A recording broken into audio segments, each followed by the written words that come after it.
দেখছেন একটা নাতাশা আইপিএস এর সার্কিট। তো অনেকে একটা সমস্যা নিয়ে খুব বিরক্ত বোধ হয়।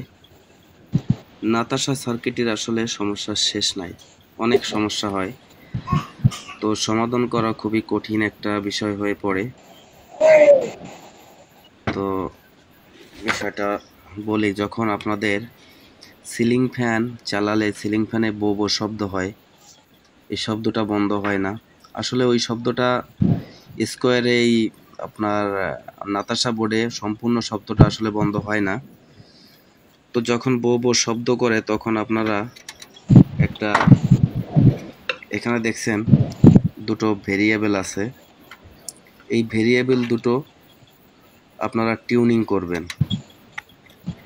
টিউনিং করে এর ফ্রিকোয়েন্সি হার্টস আপনারা সঠিকভাবে মিলিয়ে নেবেন। তো এখানে দেখছেন একটা রেগুলেটর আছে আপনার ভেরিয়েবল, তো এটা আছে ভোল্টেজ, এটাও আপনার মিলিয়ে নেবেন।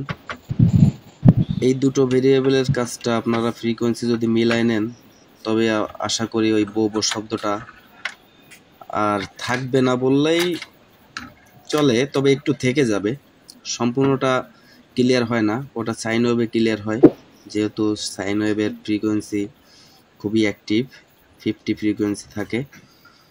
আরেকটা সমস্যা, যখন আপনাদের চার্জিং হয় না, চার্জিংয়ের সমস্যা দেখা যায়, তখন এখানে দেখছেন একটা আইসি আছে LM324, এই আইসিটা চেঞ্জ করে দিবেন, তখন চার্জিং কন্ট্রোলে এসে যাবে।